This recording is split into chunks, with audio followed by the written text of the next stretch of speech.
Well, hello, everybody. Welcome into another ZBrush stream. My name is Ian Robinson, and I'm joined by Mr. Paul Gabry. How you doing, I'm buddy? here. I'm here. Yep, I'm ready. I'm You're rocking here? and rolling, ready to go. Yes, yes. Yeah, Thank you. you checked in. You're ready to Thank- go. Thanks for having me, Ian. Appreciate it. Oh, yeah, Nice to absolutely. Yeah. Well, I mean, we got to represent some new stuff happening. I'm sure everybody's. We already have people in the comment section being like, predictions. What are we gonna do? What's happening? So I'm super excited to have you come in and just do your tangents. Come in and talk about what's new, what's happening. So it's always a pleasure to have you on here. We don't see enough of you on here, Paul. So it's good to have you.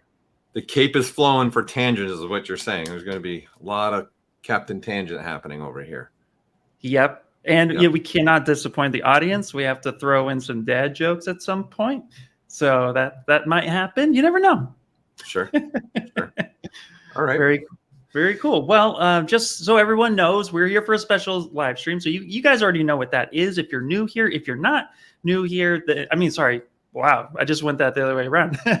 If you're not new here, you know what's happening. But if you are new here, we're going to be showcasing some cool stuff that we've been working on within ZBrush. Some of it is in first iteration, and other aspects of it are definitely, just really to help you get your job done quicker, faster, more efficiently within ZBrush. So with me just rambling along, I'm actually going to pass the tangent torch to my buddy Paul, and we're going to show his screen, and we're going to get into some fun stuff. And of course, if you do have questions, we're doing a demonstration, but if you do have questions, we'll go through and maybe answer some questions towards the end. So as you're going through, we'll be monitoring the chat as always, but I'm going to let Paul take it away. Okay, thanks, Ian. So let's get going. We're going to jump in here. So as Ian said, we're really excited about some things that we've been working on and developing. So this stream is going to be showing you guys some new features and a preview of some stuff that we have going on here. So here's something that Ian and myself are actually working on together. We're doing a little collab. So this is a project that we're working on, of going back to that classic 20,000 Leagues Under the Sea and making our own little version of that. So we're going to cover some things that was done with what you're seeing here and showing us how these features are being used to create some of these examples here for us. So let's just start off with the octopus. Okay. So I'm going to turn off the full octopus here. So there's a list of subtools, and let's just have the head.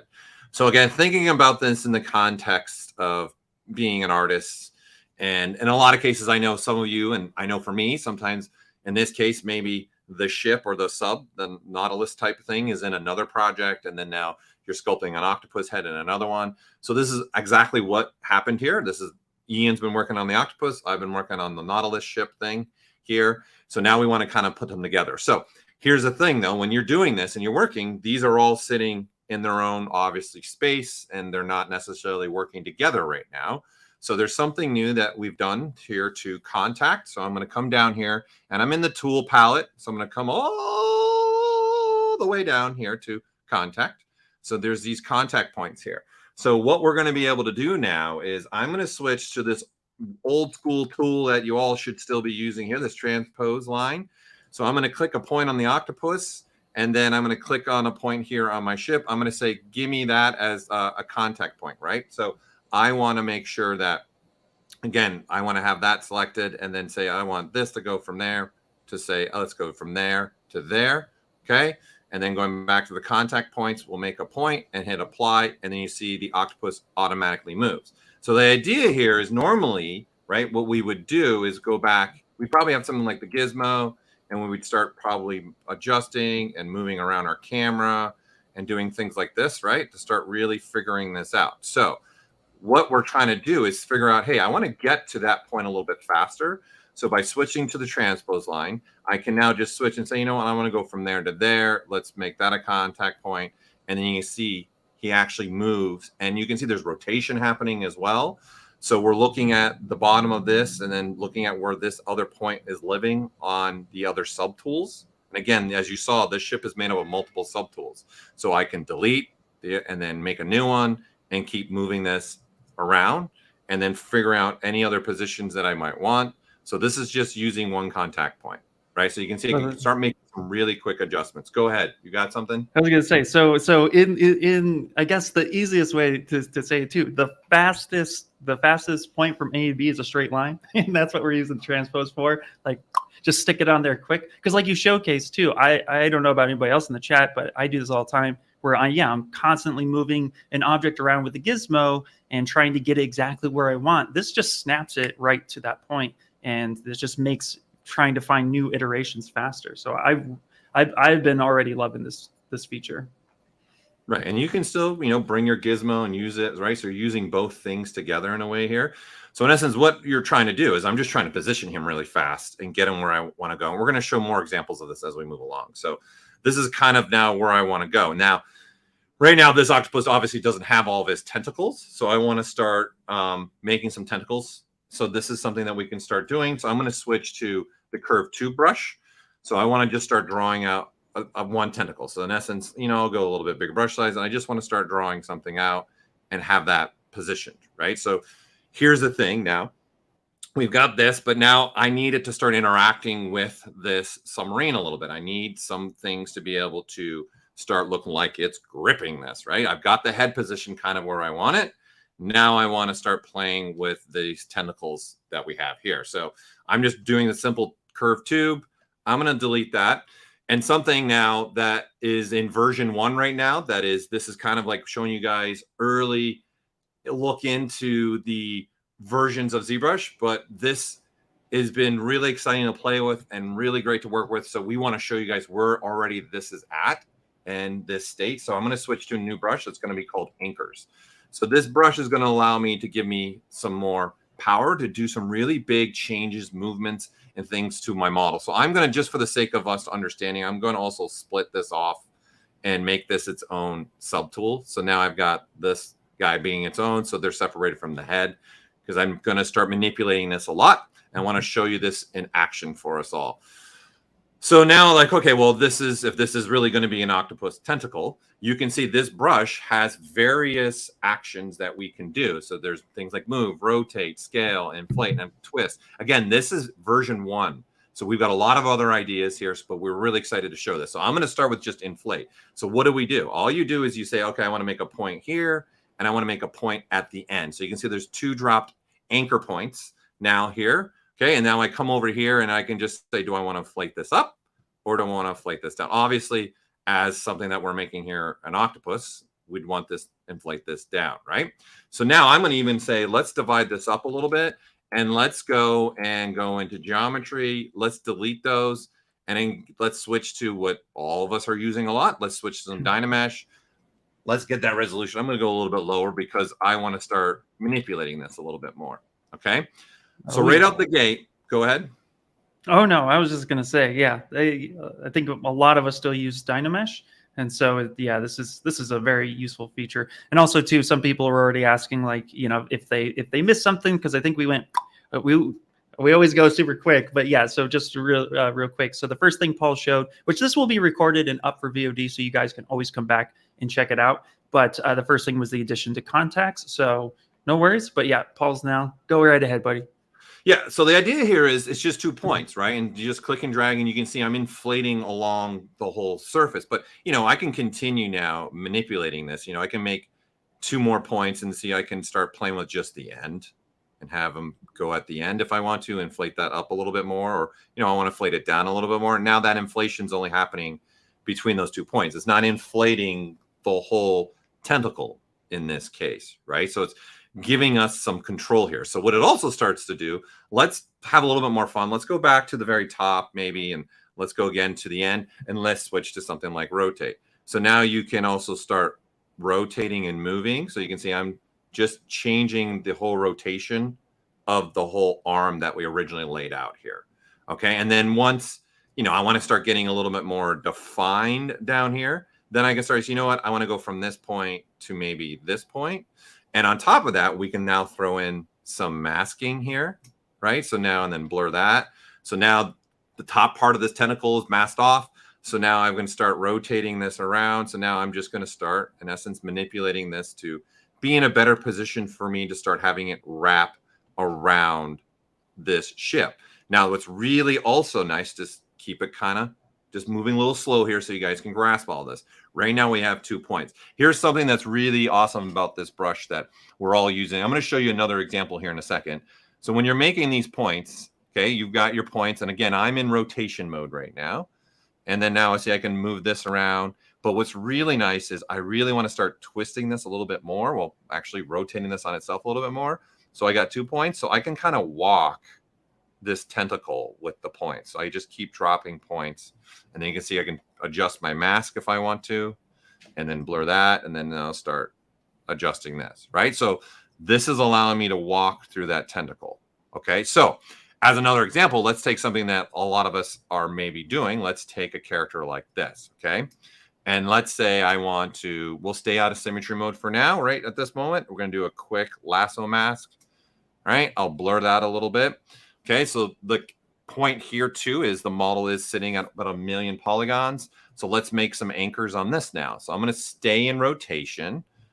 I'm going to make the draw size smaller so you guys can just visually see this. I can make a little bit of points there. And then now rotate that leg out a little bit. Now I say, okay, I want to rotate down here by the knee. And you can see I moved the 2 points from here down towards the knee. So right now you get 2 points with this brush. Now, just like when you're doing things with the transpose line, think about this as an infinite line action here. So what I mean by that is think there's a line connecting these 2 points, but then it's infinite this direction and infinite this direction. So with that mindset, I want to now also be able to manipulate the points themselves. So what I mean by that is I want to scroll over, and you can see when you scroll over here, I'll go with the smaller draw size. When you scroll over, see it gets highlighted, any one of these points as I move them. So when I have this highlighted, I can reposition these anywhere that I want to. So I can move it around and again, highlight it. And what I'm doing is, and I'm going to click, and then you can do control, click, and control. And then now I can rotate this leg a little bit more differently and say, okay, that's going to fit more in there. Maybe do a little bit more of that. Let's continue this process. Let me come down towards the foot, come into down here, make 2 new points, something like this. Maybe manipulate this, start manipulating this. But I also want to maybe switch to something like twist. And now I can see twist the foot a little bit, have a little bit more twist in the leg. So this is just thinking about it in the sense of using it on a body. Now, what also is nice about this is think about this as a brush. So this is about using it within the processes that we have with inside of ZBrush. So I'm going to throw something else on this process now. So we've got, again, a model that's been sculpted on. This is Steve Jubinville's model. Steve, if you're watching, thank you. This is an old model he did years ago. So we're having some fun with it. So I'm going to now bring in proxy pose. So I can say, you know what, I want to get this model down to a lower cage, right? So proxy pose is going to allow us to get a lower version of the model. So when I let go, instead of being at 1.3 million, now I'm sitting at 21,000. So this is still also going to work. So I can start now doing, again, another mask because I really want to right now move this one arm. And yes, before it comes, this will work in symmetry mode, which I'll show you guys in a little bit too. So I'm going to go back to rotation. Little fun fact for those that don't know too, you can actually switch through these modes on the top. And this is with any insert mesh brush or VDM brush. I'm just using the arrow keys. So for those that you want to move quickly through these, I can just use the arrow keys. I don't even have to go up to the UI. And obviously I can keep an eye on the alpha. I can keep an eye up here, and you can see which one is being highlighted as I go through those arrow keys. And this is just the state you can do with anything inside of ZBrush when you have a brush like this selected. So let's go back to the rotate. Yo, go what? That's exactly how I was using that brush. I was using the arrow keys because usually I have my keyboard just above my tablet. And so I would be, all of the tentacles you see in the octopus scene that's on screen right now, all of these tentacles were made just using the curve tube and then using this anchor. And yeah, I would just switch between those arrow keys, and it's super fast and efficient to just start moving stuff around, especially with something as organic as an octopus. Getting those different tentacles moving, I was like, the fastest way to do it, and this brush became that answer. Yeah. So like, think about it in this sense, right? I want to change. Remember, this guy, we're in proxy pose now. He's got sculpted detail, which is a lot more detail than what we're looking at. And now I just, again, I want to come down and say, okay, I want to make a point here and a point here. I'm in rotate mode. And then I can start, walking down the arm and making changes down the arm. So again, we can delete points as well, the 2 points, by holding the Alt key. So I'm going to come back again. So I want to really iterate this because I was using this ability a lot. In essence, making my 2 points. Then I start to rotate around. And I say, okay, that part's good. Then I come into here, and then I want to rotate that down. Then I can come in here and start rotating that. And then now I'll come through here, right? And again, I want to look at maybe doing a little bit of wrist movement. So I can make, again, this point now becomes that point. This is why we've set this system up, because it was really fast to move down a mesh and start changing things. So then again, switching to twists, again, you can do it either way with the arrows, and then I can go along that line. So this is really important. Remember if I said, okay, look at these 2 points connected, and then there's an infinite line. So if you notice, when I'm doing this twist, I am pulling towards that dot or away from that dot, right? The other one that's not selected right now. And same thing if I go to this one. So see now the upper arm is twisting instead of the hand, because now this, from this point on, is what's twisting and what you're going to have going on. Okay, so but the benefit here is, once again, we are in proxy pose. So even though all this kind of movement that I'm kind of doing through here and going through the process, I would also recommend, I found myself a lot switching to a brush like this, which is being able to do a mask by topology, right? Using your gizmo. And in this case, I'm using the transpose line. So again, you could use either one of these actions to do that. And then you can start making your points of interest there, and then start switching to your rotate and start switching things. And then there's a lot of different ways to start manipulating and using this. And so now that we have this in place, I want to get back all that sculpted detail. So I just unproxy pose, and you can see everything comes back. Okay, so it's a combination of changing the form, putting some action in this character in this case, but then going back to this, right? We were trying to look at this in the sense, oh, I want to start making some changes to this tentacle, right? So just making some points. Again, I'm in rotation mode, and then just start moving this in a different location where I maybe want this to fit a little bit different. And it's just nice. And then I can just keep walking down, making some changes that I want to make. Maybe now I want this to actually come off the ship. I want more of a tentacle that comes off the ship like this, right? And it just opens some things up. So then obviously my next process would be, okay, I've got this one tentacle in the place. And as you can see in the image, all the tentacles in the bottom left corner were done with this brush and then with this exact workflow. So the next thing then I would want to do then is ZRemesh this. I want to get some clean topology. So again, that doesn't matter what the topology is, this brush is going to work. So if I want to continue manipulating things, right? See, I can continue to manipulate, no problem. And then just keep walking down and doing. So you see how the top part's moving? Because it's seeing that line. So I'm going to again say, you know what? I only want to really move this bottom portion through here, right? And then start positioning this where I want.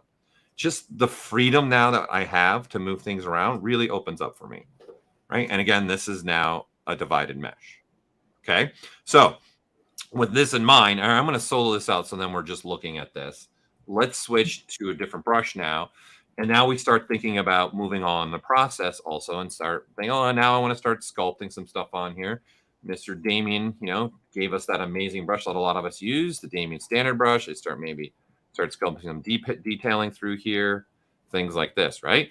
So if we're doing something like this, an octopus, right? It's obviously it's got defining things in its anatomy through here, and ideally through this portion, we want to have some kind of little, I don't even know what the official word. We all just call them suctions. Yeah, I'm not sure. I know there's an official word of what they're called, but I don't know what it is. You know what? I'll look it up as we go through. But yeah, I just call them suckers. They're just suckers. And you seem to make that noise every time you're using the brush. So yep, it's a habit. You just got to do it, right? All right. So thinking about this again, let's divide up a little bit more. Let's be around that 1.3 million just so we can see. So Ian's made this brush that has a bunch of different, in his terminology, suckers. You got to do that noise too, right? So obviously you can sit here now, and these are VDMs, and we can draw out some suckers and place them. Okay, hold on. I just you got the actual terminology now. Yeah, octopus's suction cups. And that's they the do not name. Apparently they call them suction cups. Fun fact: octopuses can have up to 280 suction cups, and most of them don't have teeth. There you go. Random Google fun fact. Look at that. You come to look at ZBrush and you learn a fun fact about an octopus. Yay. That's awesome. All right. So moving on here. Okay. So what we're doing, we're walking you through kind of the process, our thought process here, and showing you some new stuff to go with this. So we can draw individually out. You know what? I'd rather switch my stroke to something like dots. Okay. Then I'm going to come in here and I want to tell, hey, in the lazy mouse, there's a stepping here. So with lazy mouse on, and now that I'm in dots, I can start drawing out, you know, like this. And obviously changing my draw size changes the size of this, right? So we can come through here, change your draw size. Now start through this process. So you can see, but there's things that are going to happen maybe as I'm going along here, i.e. I'm not starting at the right point of interest here, okay? Which it's possible to do that, but I want to highlight something new here. So we've divided this up to 1.3 million, right? And now I'm trying to add some detailings in here, and I am not getting exactly every suction cup where I want it to go.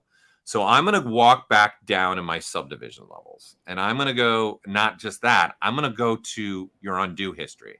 I'm going to make a marking point. So I'm going to hold Control and click on this. So I'm walking backwards in my undo before I made any of these suction cups. I'm going to come back to the state that I am. And what we've now added to ZBrush is with the undo history, you all can now use your morph brush. So now I can go through and get rid of the ones that I do not want, like that one I don't want there. And then this is really opened up for us at any undo point history here. I can start doing a morph. So instead of, hey, I didn't make that morph target at the beginning, right? This was a process. I didn't come down here into my morph target and set a morph target. I wasn't thinking that way as I was working. I just started laying down these suctions and then decided, hey, some of these aren't positioning where I want to do. We have now opened up you to do this. So what this is doing now, that marker is always there for me. So even when I switch and I start doing individually, so if we turn off lazy mouse and we go to drag rect now, I can now just quickly, you know, make my own. And like Ian said, they have more than what you're saying. So now this is how I can start bringing in some of that asymmetry maybe that I want to have and not make everything so perfect. But as even though all these strokes I'm making, okay, I have at any point in time, because I've made this undo marker, and this is holding the Control key and clicking on that, I just switch back to that beautiful morph brush, which I'm sure many of us in the stream are using, and then I can get rid of what I want, right? So I can say, oh, I don't want these little ones here anymore. Or you just want to maybe blend between them and just like drop it back a little bit. And with that said, you can also say this one, you know, I can inflate them a little bit more with the morph. So I'm using the Alt key now. We'll go a little bit bigger, and I can actually just exaggerate even what was done in the original sculpt. So I think we basically just gave people an excuse to save ZBrush projects more often with their undo history applied, so then they can go back and make these changes. Because I think it's fair to say this is now like infinite morph targets. You can pretty much just go back any point in your history and start making changes. Would you agree? Yeah, like this opens up a lot of things for us all, right? It's so you're going to have this now, all this undo. Think about it as you've been working and sculpting on stuff. You're constantly, every stroke you're making an undo point. So at any point in that model that you're working on that, you can walk backwards, store that undo history, come back, and then blend between things. You don't have to remember to create the original morph target in this way. So it really opens up a lot of things for us, for sure. Right? So this is something new as well that you guys are going to have. And I think this really opens up some more freedom for me, experimenting and thinking some things through, right? Especially, you know, if I don't like what I did right there, you could then go all the way back to that state, right, that we were at before, and then save that morph target too. So that's all I'm doing. I'm just going through my undo history, and at any point in time, you hold Control, you click and see it was there before, right? So here, we'll do this. Okay, so you see where that marker is right now? So this is this undo. Okay, so if I hold Control and click, that is the new state. So now the morph brush is only going to work with the strokes that are done between here and where it's currently sitting at. So there now will be some of these suction cups, there's nothing's going to happen to them. See, but see now I'm bringing some back, but the ones up here, nothing's going to happen to them. And then down here, see, nothing's happening to them, because this is where I was messing around with adding a little bit of change to some of these. All right. Cool. Good to move on to another new addition here. Yeah, one thing I'd like to add too with this, something that I kind of stumbled across when I was playing with this, was I had changed the position of the tentacle a little bit, and then I didn't like quite where it was at, but I liked one portion of where the tentacle was at. So I actually used the morph target brush, and I started painting back in that point of history, and it moved my tentacle back to that original position where I liked it, but I was still able to step forward and kind of snap through the history. So I feel like there's a lot more freedom to try some things instead of just control Zing all the time. Try a few things and then use that morph target brush, paint it back, see what the results that you're actually getting. So, and to just remember, like Paul is saying, when you target that point in history where you hit that control state, it's going to go back to that point. So anything forward from that, you're going to be able to change and adjust. So it's a really helpful tool. And yeah, for those suckers, drawing them out with that VDA. Yeah, you got to think in this sense, everybody, right? I see it coming up in the comments. You now have two brushes that completely, no matter where, undo, what things you've done to your model, you can get back to any state now, right? Because we have already the history recall brush, which is using the undo history to recall things. The difference is here, the history recall brush, it doesn't matter what the mesh is. It could be, the early cycle could have been a Dynamesh, and now it's a ZBrush. The other, it could be anything. It could be a decimated mesh. It could be scan data, where the morph brush is looking at polygon, right? So the polygon count needs to be the same, right? Because that's how a morph is. It's looking at the state of the polygon count. But now I have this freedom to use both. I can use either one. But the difference being is the history recall brush is using a projection. Morph is not. It's morphing between the two states. This is why the polygon count needs to be the same, because there was the original state at what it was sitting at, and then now there's the new state, and it's the same vertex. So we're just morphing between those two states. That's why it's called a morph brush. And someone, Blood Rapper, you're asking, in essence, this is an eraser brush. The morph brush itself is the eraser brush, right? Because at any point in time, again, coming back to this tentacle, any point in time, I can go back and go all the way to the state before I started, and I'm just gonna, let's go back to here. Okay, and then now I've got a new state, undo state, and I can go backwards and then now switch, and then I'm on the morph brush, and then see, now I can get rid of all these. See, I'm erasing this. So I'm not just morphing between it, I'm also erasing it. Okay, so hopefully that helps. This is a new part of ZBrush. This is going to be part, you're going to get, stay tuned, you're going to hear more about this, the things that we're covering. Okay. All and right. Then go ahead, because this, I just want to add to this, right? Let's not think about. I'm sorry, I'm breaking the tension because Michael Pavlovich just made me laugh. He was like, "Did you sell It's Morphin' Time t-shirts on the ZBrush store?" We should totally do that. That would be a good one. I'm sorry, he broke me. I had to share that with you. He has been broken, Pavlovich. Good job. Right, and again, combining all this stuff again, right? We have these anchor points that I can draw out now, and I can still rotate this even after the fact. I've remeshed, I've done some stuff. There's a rotate and move. So in this case, if you want to rotate and also move at the same time, for something like this, like a tentacle, this is really nice, right? And then see, I can continually walk up, change some things, and manipulate this in a different way, right? And you can squeeze it a little bit. So this is moving and rotating. So again, the key point here is there's different ways to look at this, right? We can switch to the twist and then start twisting this along the way. So even after this state, this is a proxy pose. I unproxy pose it. I'm going to get back all my subdivision levels with everything that I've done. So everything is still there. We're good to go. Okay, so moving forward, though, thinking about things that we're going to continually do with this, I'm going to unsolo this. Let's go back to this guy. And let's take a look at this. We'll solo this out so we're just really paying attention to this. So again, this is a project that Ian and I are working on together. We're collaborating here. So he's working on starting to add some details into this. Okay. So I'm going to get rid of my undo state. I'm going to switch to the standard brush now. And one way that we've always been able to add details is using textures and alphas to go about adding these details, right? So I'm going to say I want to bring in a texture. Okay. So we've got a couple textures here as an example. So let's use this one right here. So I'm not going to painstakingly, again, you can hit import and then just import it. So I'm going to select that texture, and this right here, I'm going to say add it to Spotlight.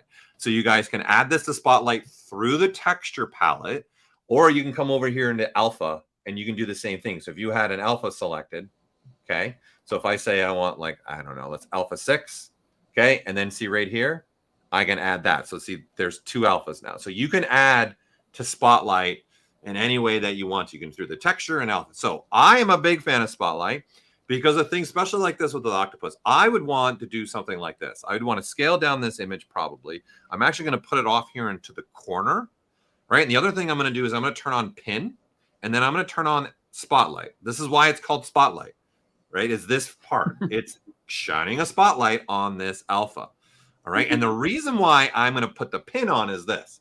I can now, wherever my brush goes, you can see that spotlight image is attached to the brush. So this is why I am a big fan of using something like Spotlight, because now obviously what I want to do, we'll turn off the alpha on the brush because I just want to use only the model in here, right? And then I want to start sculpting some details through here, okay? So you can see you can just start moving along and just making some simple brush strokes.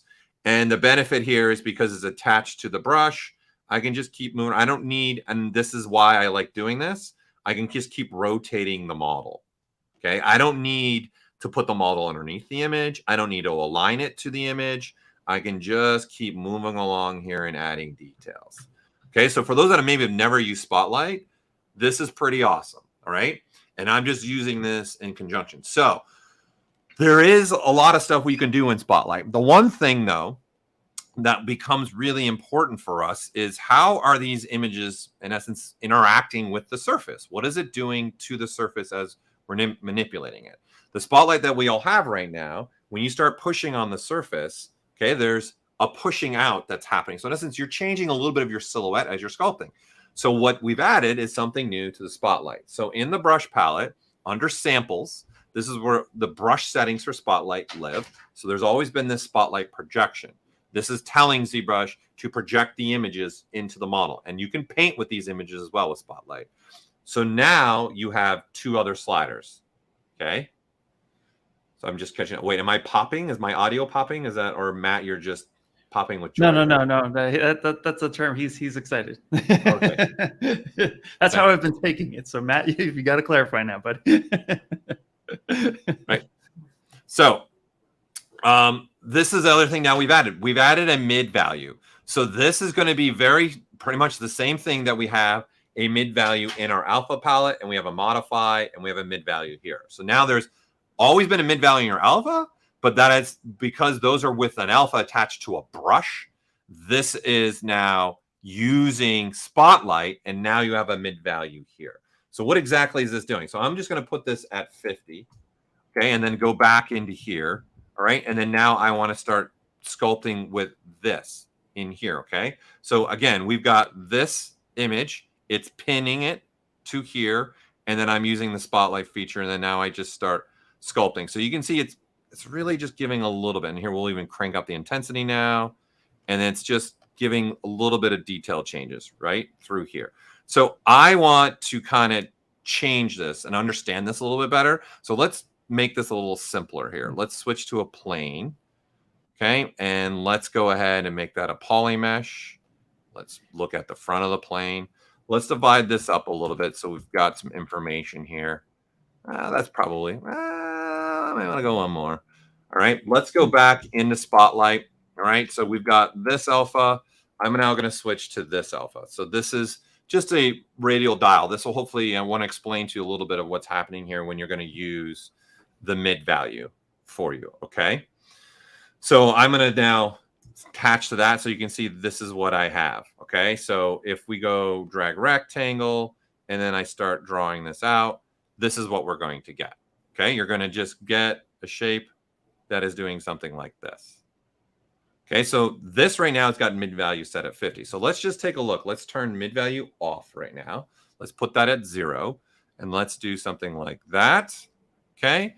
And then let's do a mid value of 25. And then I'm just going to put that one over here now. Let's do that. Okay. And then let's do a value of 50. And while Paul's dragging all this stuff out too, something that I wanna also kind of like maybe just throw and plant the seed a little bit is that this, when you're thinking about texturing your character or your scene, and you're trying desperately to match up those alphas before, and you're trying desperately to make sure that everything lines up correctly, right? Because you're painting everything. This is something too that's going to help you with that blending action a lot, making things look a little bit more natural and making things seem a little bit more like it was an organic thing, and not always having that kind of repetitive feel back and forth. So this is something that's really helped with that type of process as well.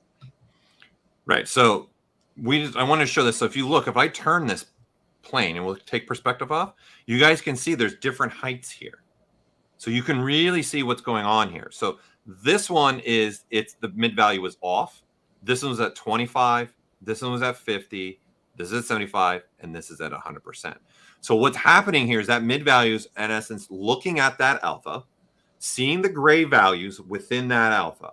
And then I'm setting with this slider at what gray value do things only push in and what gray values do things push out. All right. So the popping off thing's confusing me because it's thinking my audio is popping. No, you're going. All right. I'm going. Okay. Okay, hold on. So this is like just a simple example for you guys just to capture the idea here. So if you now look at what I just said, when this is at 25%, you can see some of the surface was getting pushed in, but a lot of it was still getting pushed out, right? And then when we went to 50, more it was pushing in, 75 more, and then you see at 100, everything was getting pushed in. So if you look silhouette-wise, here's the plane. You can see everything now only got pushed in. Compared to before this slider, you guys would only get this. This is what you would get, okay? So let's now take this. One other thing I want to highlight now, another slider, and we're going to use the other image too. So if you notice, this quality of this alpha is not the best. It's like, I think 32 pixels by 32 pixels. So you can see there's a little bit of some noise in there. So let's undo some of this right in here, right? So let's go backwards. And now another slider that we have, so we'll start with 0 again, is a alpha blur. So now I can put this in here. Again, we're at the main value, so I can say, let's go all the way with that. And you can see that is very different. Then let's go through this process again, right? And thinking about what I'm going to do through here, right? And then say, there is that value. And then now just continue this idea that we already started with. And you can see the blurring now that's happening to alpha also is making a difference to how this is going into the surface, right? So this blur is now blurring the whole alpha, but you can see there's different heights happening through here. But now there's a lot of blurring happening. So let's take now this simple concept and let's go back to this, okay? I'm going to unpin this time, all right? And I'm going to move this over. So this is where the difference is. I can snap images where I want them to be. So you can't do this with an alpha attached to a brush. I can move these where I want. I can manipulate these alphas. I can change these alphas. I can combine alphas all within here, okay?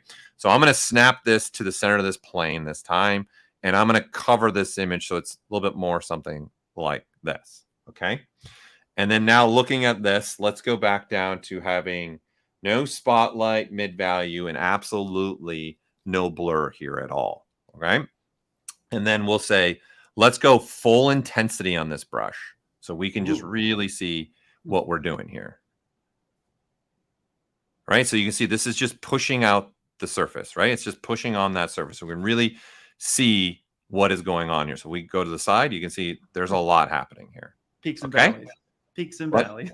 Peaks and valleys. Peaks and valleys. Okay, so let's do this just so we can do a comparison. All right, let me switch back to my handy dandy masking pen. Let's just do half of it this time. Let's do something like this. And you know, for the sake of just, now let's keep it at 100. And then now I'm just going to draw out. And then now we have something like this happening. Okay. I'm going to inverse my mask. And then the only thing I'm going to change is the mid value. Let's put it at 50 this time. All right. And then now let's pull on the surface and then do that. So when I turn, look at the difference that you have here. Okay. If you can look how extreme, look at this point where it's sitting now and that point in the original version. All right. So let's look at this now Obviously, if I was sculpting this, I wouldn't go with this high of intensity. I'd probably be sitting way more down in here. So let's do, again, Yeah, it's let's a do bit this one. extreme. Just a Something little more. bit. Yeah, something more like that. That's probably more I'd probably want to live in. Let's inverse it, right? That's the mid value now on the left. Let's have no mid value. And then now let's do that, right? And you can see the exact stepping that has happened. You can see the bridging that's happening here. And let's even do this now. Let's take this half. Let's mask that out. And let's go to our handy deformation and let's put it back to just being a flat plane. Right. And now what this is really going to show you all is what I am controlling now as the artist when I'm using Spotlight is how is being pushed into the surface and being pulled out of the surface. And I'm controlling that with this mid value. So with it off, right, we were getting this. Everything was being pushed out, regardless if there was cavity or any convex or concave within the alpha. This version, right, is not doing that now. I said 50. So only some of it, if you look, only some of it is even going past the plane. So my plane is living right here. Like where this cursor is right now, that's where the plane lives. So you can see how much higher the furthest stroke is compared to this stroke. There's barely anything out. And then this is the original position of the plane, this right here. So this is what that slider is really now giving us the ability to control for us when we're starting to use things like Spotlight. Because I saw someone said, why wouldn't I just use an alpha on a brush? That's it. The problem with that is that's it. That's all you have is the alpha attached to the brush. Spotlight has so many more things that you can do with it and manipulating. You can combine alphas, you can manipulate alphas, you can clone from one alpha to another. There is a lot that you can do with this. Okay, so I would recommend really taking a look at this. And there's just so much, like, see, look, I'm adding alpha. So this middle alpha now in here, right? You can see I can add things to it. I can copy alphas and have them floating, okay, and going wherever I want, right? Remember that other texture too? Then in here, if I want to bring this now into Spotlight, okay, I can manipulate this, put this somewhere else where I want to do. I can say snap, put that down, and boom. This is now, see, one alpha. You can't do this with a brush. Okay, and then there's even cloning ability. So Spotlight really opens up a lot more things. You can align things, especially if you're trying to do a pattern. I can align this to the mesh wherever I want. So you can even snap to underlining mesh, right? So if we look at this, if we turn this off and we switch to something like our demo head, right? Just again, to really hit this on the head for everybody can understand. So this is now I'm moving, but you can see it's snapping right to his nose. Boom. It's snapping to the top of his head, right? So there's a lot of things that I can take advantage in Spotlight that I can't do with just coming here and attaching an alpha to a brush. It's opens up way more things that you can do. Okay. So again, that's something new that we've added and expanded upon the capability of what you can do with Spotlight. So I want to come back to something else though now. I want to come back. Let's look at this and let's now look at what we started this whole stream with again. Let's revisit this. Let's come back into this and say, all right, this part where we started where he was just floating above and we were just positioning where we want him to go. Let's do that with something else now. Let's do something like this. Let's turn off the octopus right now where he's at. And let's take a look at this. So right now in the design of this, we've got this cover sitting where it is. So let's think about this in an artistic more sense. Okay, this is a subtool through the list here. You can see it right there. I'm actually going to duplicate this now. Now I've got a duplicated version. I'm going to switch to Gizmo. I'm going to position this up. And I'm actually going to come into the gear and say, you know what? I want to get a cylinder now. So this cylinder is a lot bigger, right? So I'm going to hit the W key. I'm going to say, let's size this way down. Let's do, say, something like this. Let's position this here. Let's add some rotation to this. Maybe put something like that. And then maybe it sits like this. You know, I'm going to clean this up really quick. So I'm going to come into my creasing. Let's crease so I can just get a nice looking cylinder. Because now maybe I want to change the design of this. So here's the thing. I've already drawn out where that cover is, right? So I'm going to go back up to that cover. And I use the up arrow key, by the way. So you can use up arrow keys and down arrow keys to switch between subtools. So you can see right over here. You can see the subtool switching. I'm not actually touching the subtool here, and I'm not touching this. I'm using my keyboard, which are the up and down arrow keys. So now looking at this, this is now sitting completely somewhere else in space. And in fact, it doesn't even matter if I do even something like this. What we can now, again, thinking about this, I can now switch to this transpose tool. I can click here and then say click there. Okay, and then now coming back down into here, coming back into our contact, I can say make that a contact point and apply. And then boom, it's right in position. Snap to position. It's looking at normal to normal, right? You also, what I really want to highlight too is I can now switch to rotation, and then I can rotate this and reposition this.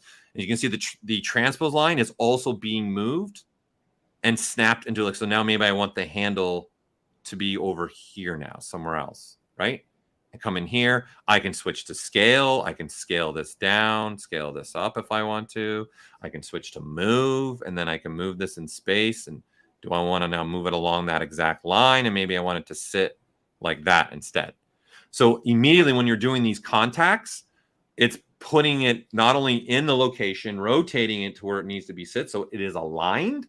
It's also realigning the transpose line so we can quickly manipulate. And so instead of really thinking about what we have now, like really think about this. Old school way would have been like, okay, I got to figure out how to get this over here, rotate this, right? This was just a longer process. And then, and frankly, we're have to eyeball some of this stuff.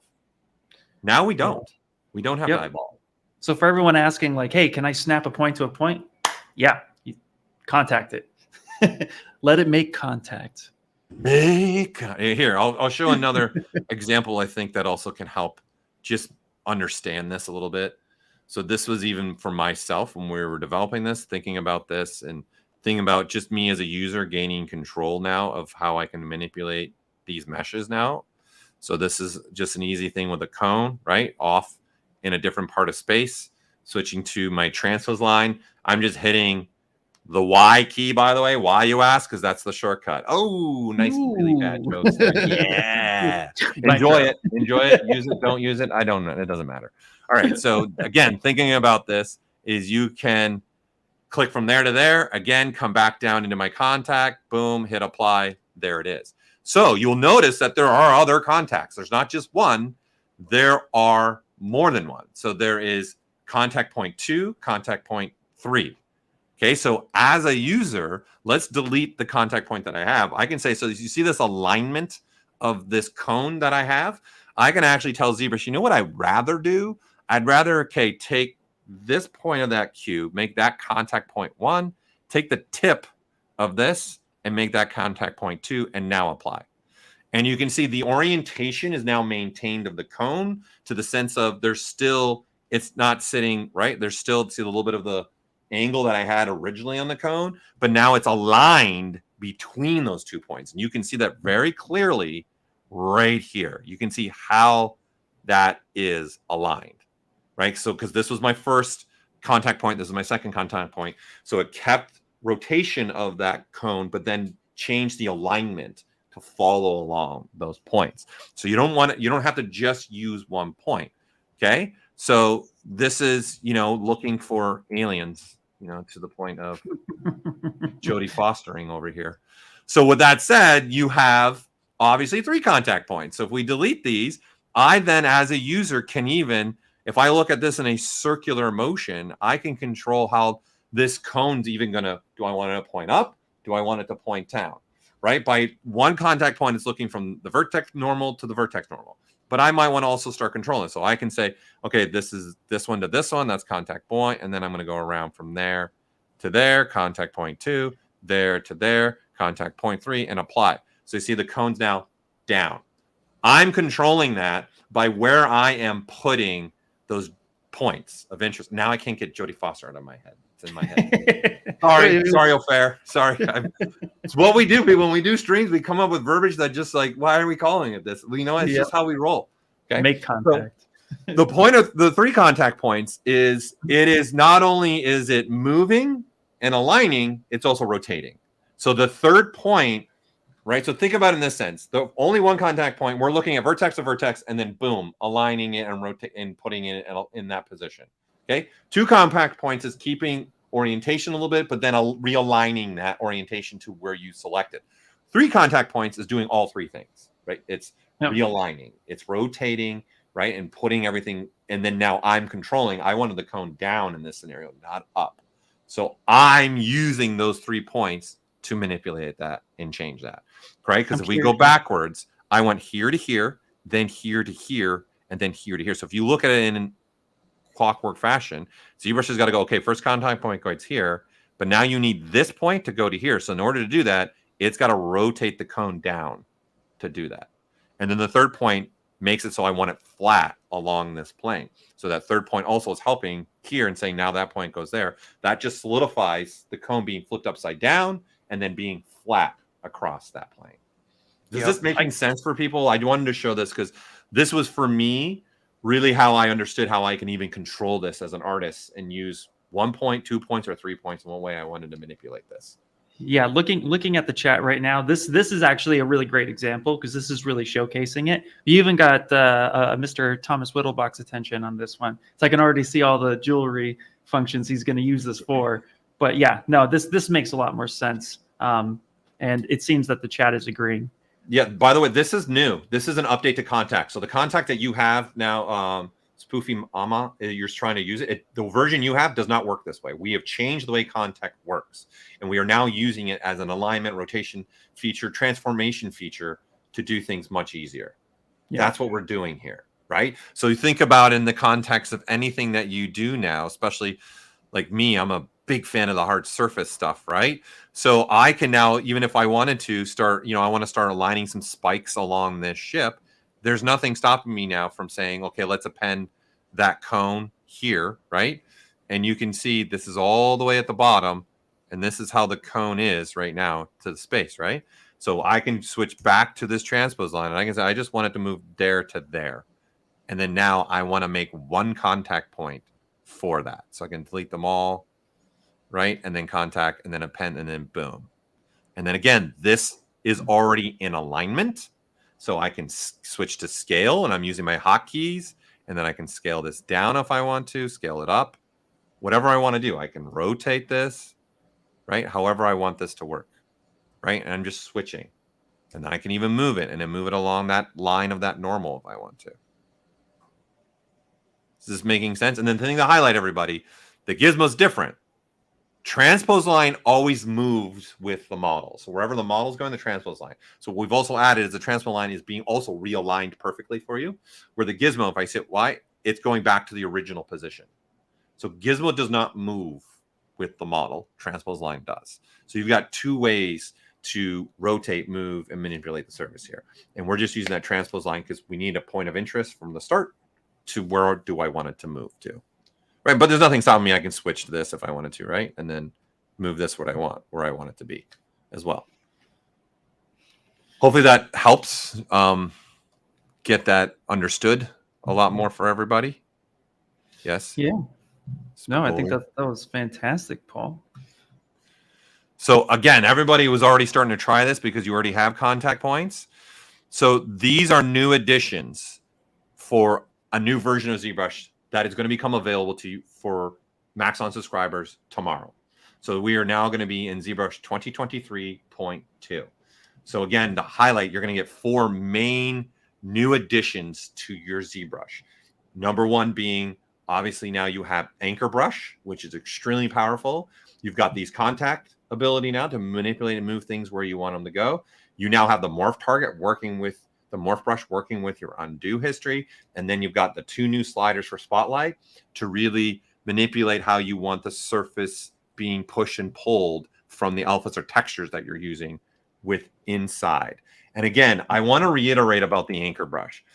I can't stress this enough to you all. This is version 1. We have a lot more other things we're working on with this brush, but because it's at the state where it's at, where we ourselves are really already starting to make really big changes to our meshes and really manipulating our surface with this brush, we want to give it to you right now. And so you can start working with it, moving with it, because there is more coming for this brush. Okay, there's more coming. This is just the first version.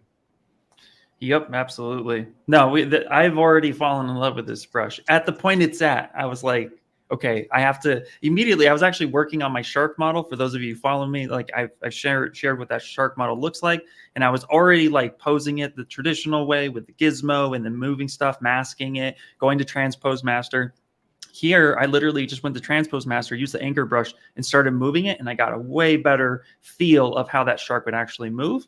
And so then I decided let's build the model utilizing anchor points as the main bread and butter, and this octopus came from that. So it's definitely the version 1 right now for this brush is already super powerful, which is why we want to give it to you. So yeah, definitely give it a shot and let us know what you think of it as well. But we have, like Paul said, we have a lot more plans for it.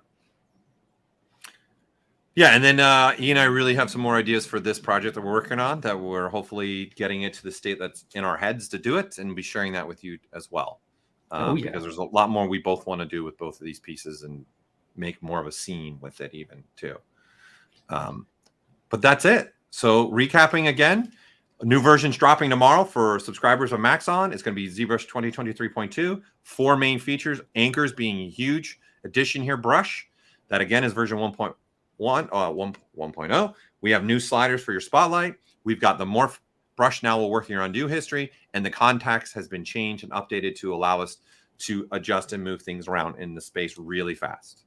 So, and this is going to be available for you all to go rewatch again. This will immediately be up on our YouTube channel. And I think I got all the questions, Ian. Is there anything I missed? No, I think that's about it. Just everyone, thank you so much for hanging out with us. And Kyle in the background had dropped a link about free t-shirts. So if you were watching this, there was a code that was dropped as well. So you can go get a free t-shirt, just pay for shipping. And then the other thing I want to mention too, while we have everyone's attention, is that the ZBrush Summit, there is registration available right now for the ZBrush Summit. So I'm going to share a link in the description. It's going to be open to the public. So if you're here in LA, you're going to want to definitely hang out with us. But we're going to have more information coming on that as soon as possible. So keep an eye out for that. But if you haven't registered already, then definitely go ahead and register. But also too, there will be an online component as well, because if you can't be here, we understand that, but we'd like you to see the ZBrush Summit in some way, somehow. So we are going to have that in-person and online hybrid this year. So go register for that. And yeah, outside of that, I just want to, again, thank everyone for coming in, checking us out. Definitely try the new features. If you make something with the feature, don't be afraid to tag us on social media. Show us what you're working on, or post in ZBrush Central, and just showcase, the stuff that you're utilizing it. And because we'd love to see that stuff. So definitely tag us in that. And that's about it. So again, thank you, everyone. And yeah, voila, as they say. All right. Thanks, everybody. All right. Bye. Bye.